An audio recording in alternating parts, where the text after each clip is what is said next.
Vincent, welcome back to Eisen House. You played here last year. Yes. How's the feeling for you to come back and be here in your home country? Yeah, it's very nice. It feels already like I know a lot. I mean, a lot is the same as last year, and it's very pleasant to be back, of course. Also, again, very strong field system. The format will be similar as last year, so I'm of course looking forward to that. And yeah, certainly also we will have a lot of fighting games here. Also looking forward to having a bit less preparation here, and then yeah, just playing good games. You were in Vaikanze before this, and you were there. You played a huge role in determining who finishes first and so on. But there you were working with Peter, and here he is commentating. So do you think like here you can take it a bit relaxed? Not really. It's just a different kind. Basically, the games themselves require more focus, but of course there will basically more as we will spend no time on specific opening preparation. So there we will save a lot of time and also energy. But the games themselves, of course, then will be extremely tough, and yeah, we will need a lot of energy for that. And how does a player like you prepare for such an event? Is there something that you have done for this? Very difficult. Of course, you can check certain 960 positions just to have an idea of like certain motifs that can appear, let's say with knights in corners or bishops in corners, queen in corners, and so on. And you can have an idea of how to deal with these changes. But in general, you just have to be fresh and play a good game. I think it's very tough to specifically prepare unless you have a lot of time. And as you mentioned, we played in Wijk before, so there was not a lot of time to specifically prepare for this tournament now. And how do you find the field of this tournament? There are many strong players, world number 1, 2, 3, 4, this world number 6. How do you see the field? Very strong, of course, as you mentioned. Yeah, I think in freestyle it's very hard to say who's the best player, because I think it actually is quite different from normal chess, and also everyone will have a new chance. So the dynamics will, I expect dynamics to change a bit compared to classical chess, which will also be very interesting. And do you like consider like Magnus as the strongest in this, or how do you see it? Okay, I think it's hard to mention Magnus as not the strongest one, but I don't think he will have an easy life here winning the tournament. Also, last year he was, I think, kind of close to losing the match to Alireza. Also, he had some difficulties in the preliminaries, so it's not easy for anyone here. Of course, you know, him being the best player in chess for the, I don't know, past 13 years, he kind of always is a favorite. But yeah, I'm sure it will be a very interesting and tough event, also for him, not easy. And you being like one of the top players of the young generation, how do you look at freestyle chess? Like I spoke with Gukesh, and he was saying like, yes, freestyle is an interesting innovation, but it's not the main thing for me. It's classical chess is important, and this is good as something that I do from time to time and so on. So how do you see it? Yeah, for me, I'm maybe a bit more open, but I also definitely don't plan on giving up classical chess. So classical chess will certainly remain important, but I absolutely don't exclude the possibility that also this format here and the tournament series itself will become a very important part of my tournament schedule. So that also, of course, depends on how well I play, for how many events I will qualify, and so on. But yeah, for me, also certainly the like classical FIDE World Championship cycle is still very important. And leading up to this tournament, how did you see all of these complications that were going on? Did you follow them? What was your overall take on this, or you stay away from these things? I mostly stayed away from it. Of course, I was kind of involved as a player who's playing here, but yeah, I wasn't really taking part in the actual discussion. So then in the end, I was just happy to hear that there will be no problems with us playing both this event series and the FIDE World Championship cycle, so that we don't have to decide, which would of course have been like a big pity. And yeah, I'm just glad that it worked out for us players. And lastly, you are here with your family. How does that feel to have such support here in your home country? Yeah, it's great having everyone here. I mean, my dad, girlfriend, Peter, also Peter and his wife are here.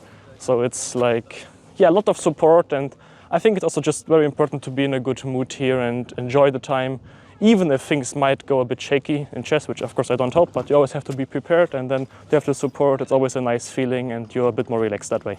Do you feel pressure playing in Germany, or? Not specifically. Also, I mean, in this world-class field, it's not like you can expect me to win the tournament. Of course, I'm going to try, but Yeah, I will just enjoy the tournament and give my very best and hope that it will lead to a good result. Fantastic. Vincent, we have a few positions for you. Would you like to solve them? Sure. Thank you. Hi Vincent, I'm Harshit. see. I have some 4 test positions for you from Chess 960. Okay. So please, can you join us in this studio? Should I go from Yeah, white you or can black side? you can sit there. So this is the first. So we have 4 puzzles. So this is the first one.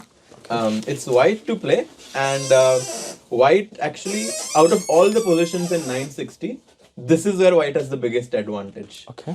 So it's white to play, and yeah, you can maybe try to guess the answer.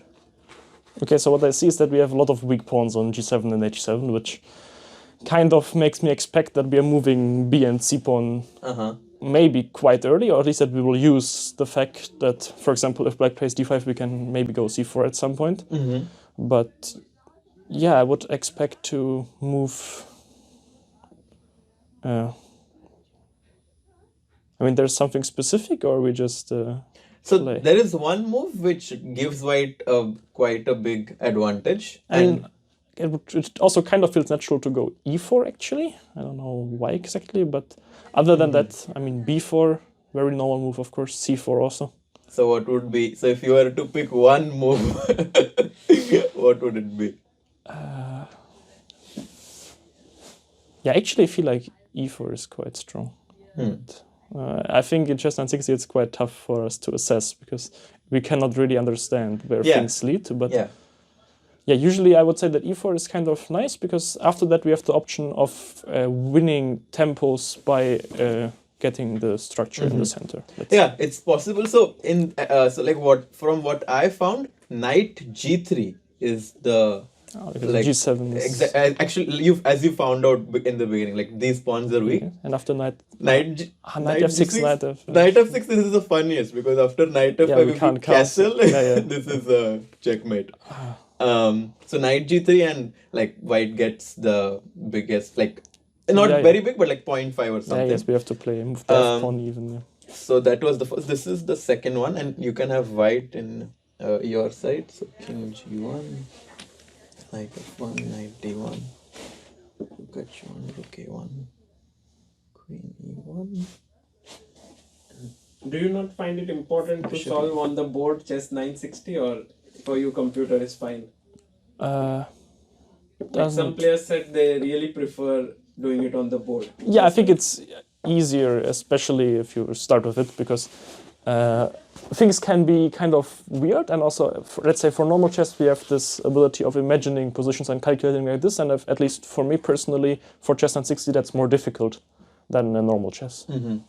So this puzzle started with d4, d5, c4, which is actually like engines really like this to perhaps stop black from moving this pawn because of the pin, e6, and yeah, this is my second puzzle. It's white to play, and it's kind of it seemed like a typical idea in this position, but okay, I'll let you think and.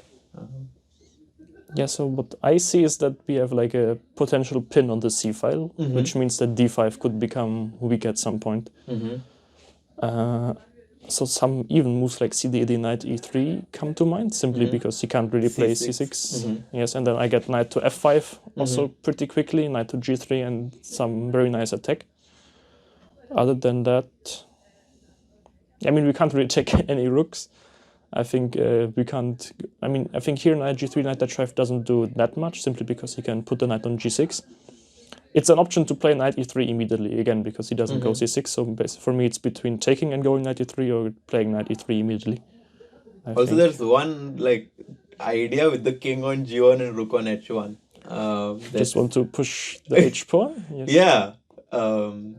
But okay, h4, h5, and then sometimes to even bring the rook because the bishop on b1 prevents the knight from coming to g6. But So like in this position, I mean, knight e3 is also like very, very decent. But I think the engines say like 0.00, and for h4, I think they like give 0.4 or something. So like they like this h4 and bringing the, because otherwise also h5 trying Yeah, to. h5 will be horrible. So I think black has to go this, and then in some moments white also brings the rook over. And this is the next one is actually from a game. I'm not sure if you might have seen this game. So I'll just put this rook b1, knight c1, queen e1. He would have played this position. I mean, not this exact, but Yeah, without the pawns pushed, because it happened in Eisen house.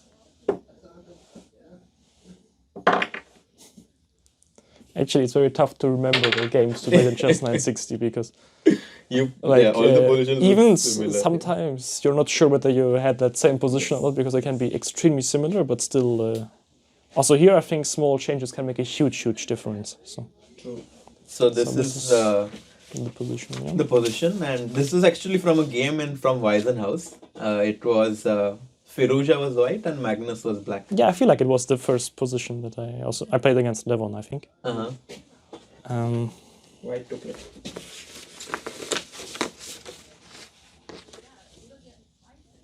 So I think he was trying to go with some knight h3, castle f4, but Exactly. Yeah.